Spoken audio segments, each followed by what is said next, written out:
If you've been doing this bushcraft thing for any period of time, then this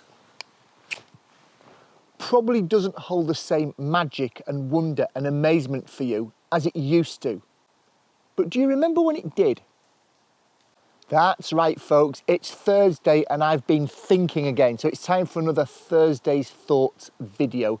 This week's video was inspired by a course that I've recently attended. I was been fortunate to be asked by Paul Kirtley from Frontier Bushcraft to go out and assist in the background on some of the courses that they've been running. And one of the benefits of that is to be able to sort of see Paul delivering to students without necessarily being a student myself, so I can see it from a different perspective.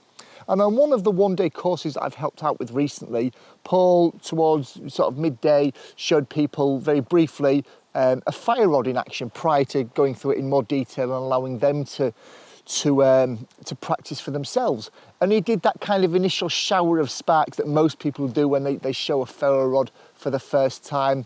And there was a couple attending the course, lovely couple sat attending the course, and I could literally, even though I wasn't looking at them, I could hear them gasp in amazement and wonder. And I looked over and they were smiling, as many of the other students were, from ear to ear and grinning away at this apparent black magic that Paul had spirited out of his pocket and created this shower of sparks. Clearly, it was the first time that they and a few other people on the course had ever seen a ferro rod in action. And it got me thinking back to when I first saw one in action, and I probably had exactly the same reaction. Wow, where did that come from? How did that happen? How do I do that? All of those questions mixed up in one amazing sort of response to seeing this fairly simple tool in action. I don't get that response anymore because I've struck a ferro rod quite a few times since then, so it doesn't sort of strike me with the same awe, but that doesn't make it any less amazing, does it?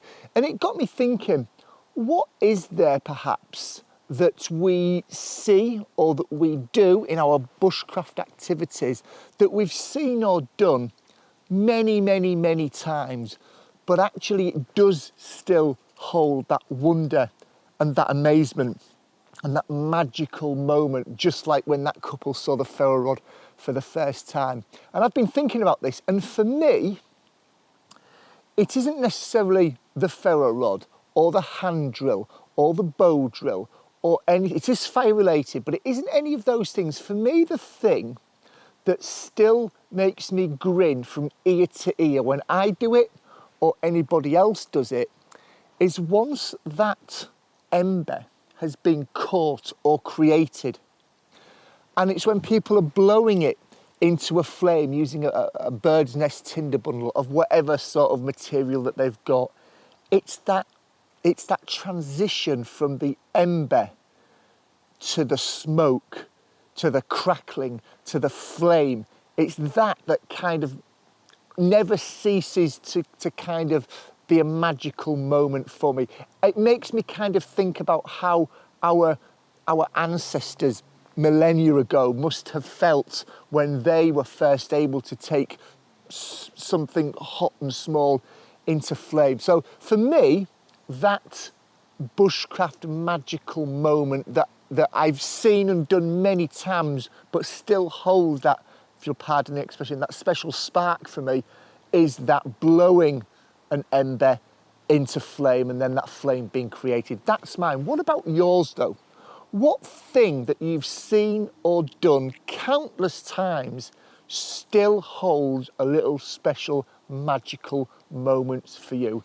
Let me know in the comments below. I think this could be quite varied answers. I think we might all come at this from a slightly different perspective. I'm really interested to see what else still holds a special place in people's sort of hearts when they see or do it themselves. If you've not checked out any of these previous Thursday's Thoughts videos, and I'm linking to a playlist up in the top right hand corner of your screen right now.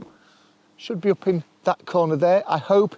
If you've not yet seen the rest of my Thursday's Thought videos, why not pop across there? They're only a few minutes long. They usually finish with a question for you to answer. Why not go head over there and do that right now? I'll see you in the woods very soon. Take care. Cheers.